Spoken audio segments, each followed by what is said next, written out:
Señores, si queréis escapar a los tormentos eternos, si queréis hallaros entre los bienaventurados, el camino al cielo solo puede ser hallado por medio de la oración. Por la oración a Jesús, por la oración por el Espíritu Santo, por la súplica ante su trono de misericordia. La primera oración de Pablo. Sermón predicado por Charles Spurgeon. Dios tiene muchos métodos para pagar la persecución. No consentirá que su iglesia sea dañada por sus enemigos, ni abrumada por sus adversarios. Y no está corto de medios para trastornar el camino de los malvados o para ponerlos del revés. Generalmente, consigue este fin de dos modos, a veces mediante la confusión del perseguidor y otras de una manera más bendita por su conversión. Esto es, a veces confunde y turba a sus enemigos, hace enloquecer al adivino, deja que sea absolutamente destruido el que viene contra él, permite que vaya desbocado a su propia destrucción y luego se levanta en triunfante escarnio sobre el hombre que esperaba decir, ajá, ajá, contra la iglesia de Dios. Pero en otras ocasiones, como en este caso, convierte al perseguidor. Así transforma al enemigo en amigo. Hace del hombre que era guerrero contra el evangelio un soldado del mismo. De las tinieblas hace resplandecer la luz. Del comedor hace salir comida. Sí, de corazones de piedra levanta hijos de Abraham. Este fue el caso de Saulo. Es imposible concebir a un fanático más furioso. Quedó manchado con la sangre de Esteban cuando lo apedrearon hasta matarlo. Viviendo en Jerusalén en la escuela de Gamaliel, entró constantemente en contacto con los discípulos del hombre de Nazaret. Se reía de ellos, los injuriaba cuando pasaban por su lado, procuraba órdenes contra ellos y los hacía matar. Y ahora, como punto culminante, este hombre, como un lobo que ha gustado la sangre, se vuelve furioso hasta la locura y decide ir a Damasco para hartarse con la carnicería de hombres y mujeres, para encadenar a los cristianos y llevarlos a Jerusalén, a fin de que sufrieran allí lo que consideraba un justo castigo por su herejía y apostasía de la antigua religión. Pero cuán maravilloso es el poder de Dios. Jesús detiene a este hombre en su loca carrera, precisamente cuando estaba lanzando contra Cristo. Cristo se encontró con él, lo descabalgó, lo echó al suelo y le preguntó, Saulo, Saulo, ¿por qué me persigues? Entonces, en gracia le quitó su rebelde corazón, le dio un nuevo corazón y un espíritu recto. Dio un giro a su propósito y objetivo, lo condujo a Damasco, lo dejó allí postrado durante 3 días y 3 noches, le habló, hizo que sones místicos hicieran sonar sus murmullos en sus oídos, puso toda su alma en fuego, y cuando finalmente despertó de aquel trance de 3 días y comenzó a orar, entonces fue que Jesús descendió del cielo. Vino en visión a Ananías y le dijo, levántate y ve a la calle que se llama Recta y busca en casa de Judas a uno llamado Saulo de Tarso, porque, mira, está orando. El anuncio de la oración de Pablo, en efecto, primero hubo un anuncio, ve a la casa de Saulo de Tarso, porque mira, está orando. He aquí el anuncio de un hecho que fue observado en el cielo. El pobre Saulo había sido llevado a clamar pidiendo misericordia, y en el momento en que comenzó a orar, Dios comenzó a escuchar. ¿Te has dado cuenta al leer el capítulo de la atención que Dios le prestó a Saulo? Conocía la calle en que vivía, conocía la casa en la que residía, conocía su nombre, sabía de dónde procedía y acerca de sus oraciones. he aquí, Él ora. Oh, qué hecho glorioso que las oraciones sean observadas en el cielo. El pobre pecador con el corazón quebrantado, subiendo a su estancia, dobla su rodilla, pero solo puede expresar su lamento con suspiros y lágrimas. Mira, este gemido ha hecho que todas las arpas del cielo tañan su música. Aquella lágrima ha sido recogida por Dios y puesta en su redoma en el cielo, para ser perpetuamente preservada. El suplicante cuyos temores le impiden articular palabra, será bien comprendido por el Altísimo. Puede que solo derrame una apresurada lágrima, pero la oración es la caída de una lágrima. Las lágrimas son los diamantes del cielo. Los suspiros forman parte de la música del trono de Jehová. Porque aunque las oraciones sean las más simple forma de habla que puedan probar los labios infantiles, igualmente son las más sublimes entonaciones que llegan a la majestad en las alturas. Si las oraciones son observadas en el cielo, no lo dudéis. ¿Acaso nuestro Dios no es un Dios que esté sentado en su sueño perpetuo? Tampoco se reviste de unas tinieblas tan espesas que no pueda ver. No es como Baal, que no oye. Cierto es que puede no considerar batallas, no se preocupa por la pompa y el boato de los reyes, no escucha el triunfo y la soberbia de los hombres.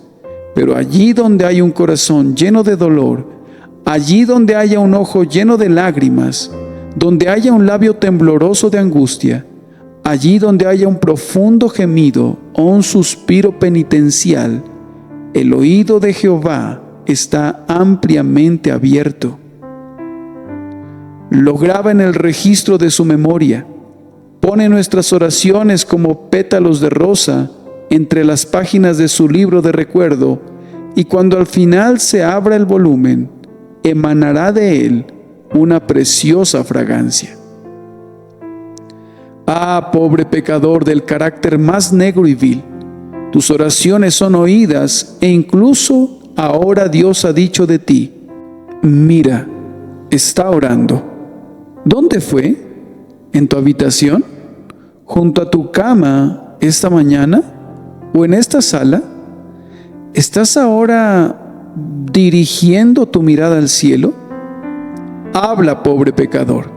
Te digo que hay una cosa que va más rápida que el fluido eléctrico. Antes que me llamen, responderé yo. Mientras aún estén hablando, yo habré oído. Isaías 65, versículo 24. Así que, pobre pecador, eres observado. Sí, eres oído por aquel que se sienta en el trono. Este fue asimismo el anuncio de un hecho gozoso para el cielo.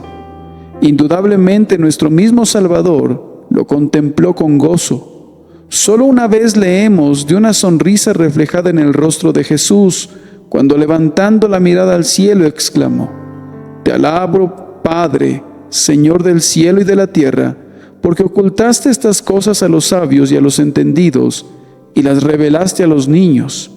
Sí, Padre, porque así te agradó. Lucas 10, versículo 21.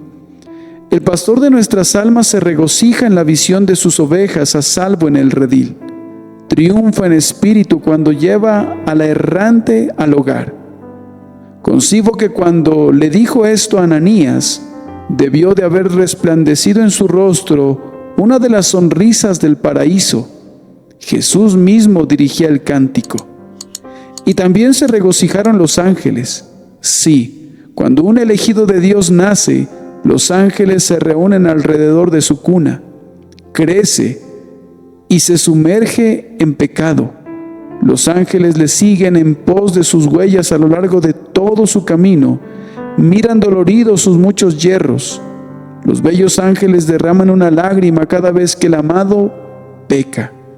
Finalmente, el hombre es llevado bajo el son del Evangelio.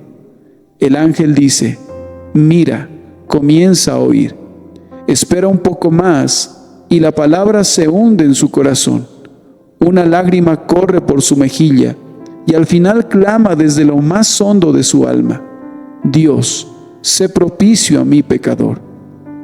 Mira, el ángel bate sus alas y se lanza en vuelo hacia el cielo y dice: hermanos ángeles, escuchadme, está orando. Entonces lanzan las campanas del cielo al vuelo, hacen festejos en la gloria. Una vez más cantan con voces llenas de alegría, porque ciertamente os digo que hay gozo en el cielo entre los ángeles de Dios por un pecador que se arrepiente. Nos observan hasta que oramos, y cuando oramos dicen: mira, está orando. Además, mis queridos amigos, puede haber otros espíritus que se regocijen en el cielo, además de los ángeles. Estas personas son nuestros amigos que han ido delante de nosotros.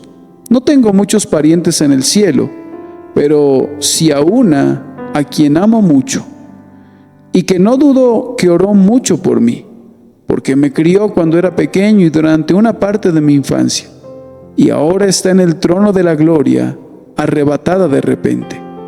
Me imagino que contempló a su amado nieto y que al verlo en los caminos de pecado y vicio y necedad, no podía mirar con tristeza, porque no hay lágrimas en los ojos de los glorificados. No podía mirar con lamentación, porque no pueden conocer tal sentimiento delante del trono de Dios. Pero aquel momento cuando por gracia soberana fui llevado a orar, cuando a solas doblé mis rodillas y luché, me parece verla mientras decía: mira, está orando. Pero si hay alguno en el cielo que tenga más gozo que otro por la conversión de un pecador, es un ministro, uno de los verdaderos ministros de Dios. Oh oyentes míos, poco pensáis en cómo los verdaderos ministros de Dios aman vuestras almas. Quizás pensáis que es tarea fácil estar aquí y predicaros. Dios sabe que si esto fuera todo, sería tarea fácil. Pero cuando pensamos que al hablaros, vuestra salvación o condenación dependen en cierta medida de lo que nosotros digamos, cuando reflexionamos que si somos vigías infieles, Dios demandará vuestra sangre de nuestras manos. Oh buen Dios, cuando reflexiono que he predicado a miles en vida, a muchos miles, y que tal vez he dicho muchas cosas que no debiera, eso me sobresalta, me hace temer y temblar. Lutero dijo que podía afrontar a sus enemigos, pero que no podía subir al púlpito sin que le temblaran las rodillas. Predicar no es un juego de niños, no es algo que pueda hacerse sin trabajo y ansiedad. Es una obra solemne, una obra terrible, si la contempláis en relación con la eternidad. ¿Cómo ora por vosotros el ministro de Dios? Si hubierais escuchado bajo el tejado de su ventana, le habrías oído gimiendo cada domingo por la noche después de sus sermones, por no haber hablado de manera más efectiva. Le habrías podido oír debatiéndose con Dios. Estoy seguro de que cuando veamos a uno que ha sido llevado a conocer al Señor, nos sentiremos de manera muy semejante a aquel que ha salvado a un semejante de morir ahogado. Aplicamos todos los medios de nuestra mano, hacemos lo que podemos para restaurar la vida, y qué gozo cuando vemos que respira, sigue habiendo vida. Mira, está orando. Esta fue la gozosa noticia en el cielo. En siguiente lugar, este fue un acontecimiento de lo más asombroso para los hombres. Ananías levantó ambas manos en expresión atónita. Por la razón que sea, Dios escoge a los últimos. No se cuida de los diamantes, sino que escoge los guijarros, porque Él puede levantar de las piedras hijos para Abraham. Dios es más sabio que el químico.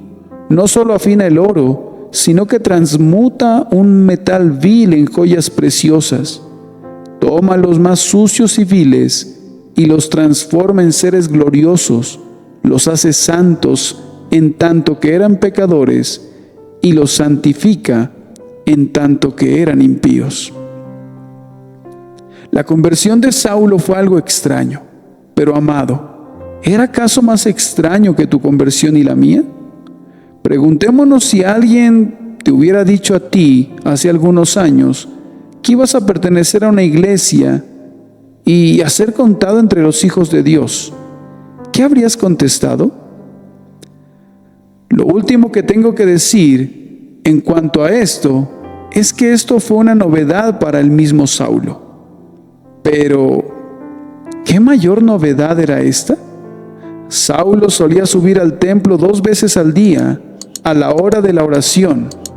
Si le hubierais acompañado, le habríais oído hablar hermosamente en palabras como estas: Señor, te doy las gracias porque no soy como otros hombres, no soy extorsionador ni un publicano, ayuno 2 veces al día y doy diezmos de todo lo que poseo.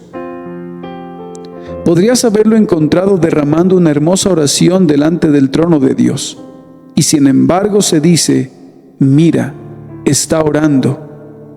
¿Cómo? ¿Acaso no había orado nunca antes? No, nunca. Todo lo que había hecho antes no había sido nada, no era oración. Una oración que salga del alma es mejor que una miriada de frías lecturas. En cuanto a oraciones que brotan solo de la boca y de la cabeza, Dios las aborrece. Quiere las que salen de lo hondo del corazón. Un argumento basado en la oración de Pablo.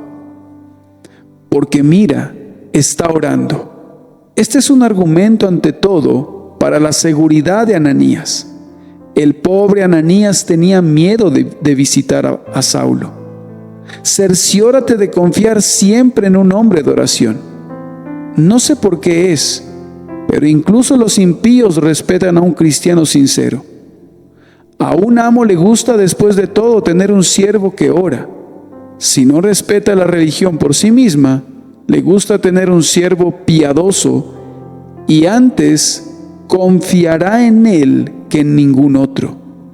Cierto es que hay algunos de vosotros, gente que profesáis la oración, que no oráis en absoluto. Pero siempre que encontremos a un hombre verdaderamente orando, confiadle incontables riquezas, porque si realmente ora, no tenéis por qué desconfiar de él. El que se comunica con Dios en lo secreto puede ser confiado en público. Siempre me siento seguro junto a un hombre que es visitante del trono de misericordia. En cierta ocasión, escuché una historia acerca de 2 caballeros que viajaban juntos en alguna parte de Suiza. Llegaron a cierto lugar en medio del bosque y ya sabéis las narraciones espeluznantes que cuenta la gente acerca de las posadas de estos lugares y de cuán peligroso es alojarse en ellas. Uno de los 2, que era incrédulo, le dijo al segundo, que era cristiano: no me gusta nada que nos detengamos aquí, es muy peligroso. Bueno, dijo el segundo, probemos. Entraron así en la casa, pero se veía tan sospechosa que a ninguno de los 2 les gustó. Entonces el posadero les dijo: caballeros, yo siempre leo y oro con mi familia antes de ir a dormir. ¿Me permitirán que lo haga esta noche? Sí, dijeron ellos, con mucho gusto.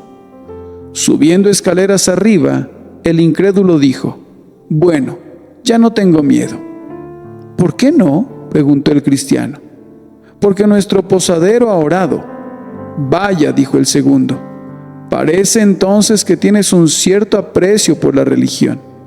Y los 2 durmieron maravillosamente. Pero más que esto, aquí tenemos un argumento acerca de la sinceridad de Pablo. La oración secreta es una de las mejores pruebas de la religión sincera. Si Jesús le hubiera dicho a Ananías: mira, está predicando, Ananías hubiera podido decir: ya, pero puede que sea un engañador. Si le hubiera dicho: ha ido a una reunión de la iglesia, Ananías hubiera podido decir: puede ir allí como lobo vestido de piel de oveja. Pero cuando dijo: mira, está orando, el argumento fue suficiente. La mera lectura de un libro devocional no demostrará que seas un hijo de Dios. Si oras en privado, entonces tienes una religión sincera. Un poco de religión, si es sincera, es mejor que montañas de pretensión. La piedad en el hogar es la mejor de las piedades. La oración te llevará a abandonar el pecado, o el pecado te hará abandonar la oración. La oración en el corazón demuestra la realidad de la conversión. Más aún, un hombre puede ser sincero, pero estar sinceramente errado. De hecho, Pablo estaba sinceramente errado hasta que oró en secreto. Si alguien me pidiera un epítome de la religión cristiana, diría: oración. Si se me preguntara ¿qué es lo que incluye la totalidad de la experiencia cristiana?, respondería: la oración. Un hombre tiene que estar convencido de pecado antes de poder orar. Ha de estar convencido de que hay misericordia para él antes de poder orar. Todas las virtudes cristianas están encerradas en esta palabra: oración. Solo dime si eres un hombre de oración y te contestaré en el acto. No tengo duda de la realidad y sinceridad de tu religión. Este argumento de la oración de Pablo fue también una prueba de su acertada elección, porque directamente después leemos estas palabras: vaso escogido me es este. A menudo veo a personas turbadas por la doctrina de la elección, pero entonces les pregunto: ¿tienes fe? Si es así, eres escogido. Estas son las marcas de la elección. Si no tienes nada de esto, no tienes base para llegar a la conclusión de que perteneces al pueblo peculiar de Dios. ¿Tienes deseo de crecer? ¿Tienes deseo de creer? ¿Tienes deseo de amar a Cristo, siquiera una millonésima parte de acudir a Cristo?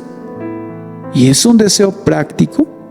¿Te lleva a ofrecer una súplica ferviente, llorosa? Si es así, nunca temas de no ser elegido, porque todo el que ora con sinceridad está ordenado por Dios antes de la fundación del mundo, para que seas santo y sin mancha delante de Cristo en amor. Una palabra o dos antes de despediros esta mañana. Lamento no poder tratar más a fondo esta cuestión, pero mi glorioso Maestro demanda de nosotros según tenemos, no según no tenemos. Estoy profundamente consciente de que soy defectuoso en cuanto a apremiar a convicción esta verdad como debería. Sin embargo, mi obra es con Dios y mi juicio con mi Dios. Y el postrer día revelará que mi error estuvo en mi juicio, pero no en mi sincero afecto por las almas. Primero, permitid que me dirija a los hijos de Dios. ¿No veis, queridos hermanos, que la mejor marca de ser hijos de Dios se debe hallar en nuestra devoción? Mira, está orando. Bien, entonces no sigue como consecuencia natural que cuanto más seamos hallados en oración, tanto más brillantes serán nuestras evidencias. Quizás esta mañana habéis perdido vuestra evidencia. ¿No sabéis si sois hijos de Dios o no? Os diré por qué habéis perdido vuestra confianza. La perdisteis en vuestra habitación. Siempre que un cristiano resbala, su extravío comienza en su habitación. Digo lo que he sentido. Muchas veces me he apartado de Dios, nunca para caer de manera definitiva, lo sé, pero he perdido muchas veces el dulce sabor de su amor que antes gozaba, hasta que he tenido que clamar. Aquellas pacíficas horas que yo gozara antes, cuán dulce aún es su memoria. Mas un doloroso vacío han dejado que el mundo llenar no puede. He ido a predicar a la casa de Dios sin fuego ni energía. He leído la Biblia y no ha habido luz sobre ella. He tratado de tener comunión con Dios y he fracasado. Os diré dónde comenzó todo esto. Comenzó en mi estancia. Había dejado en cierta medida de orar. He aquí, estoy y confieso mis faltas. Reconozco que cuando me aparto de Dios, es ahí donde empiezo a desfallecer. Cristianos, ¿queréis ser felices? Estad mucho tiempo en oración. ¿Queréis ser victoriosos? Estad mucho tiempo en oración. La señora Berry solía decir: no aceptaría que me sacasen de mi habitación, ni aunque me dieran 1000 mundos a cambio. El señor Hyde decía: si los 12 apóstoles estuvieran viviendo cerca de ti y tuvieras oportunidad de visitarlos, si esta relación te quitara tiempo de oración, te serían un verdadero mal para tu alma. La oración es la nave que trae a tu patria la más rica mercancía.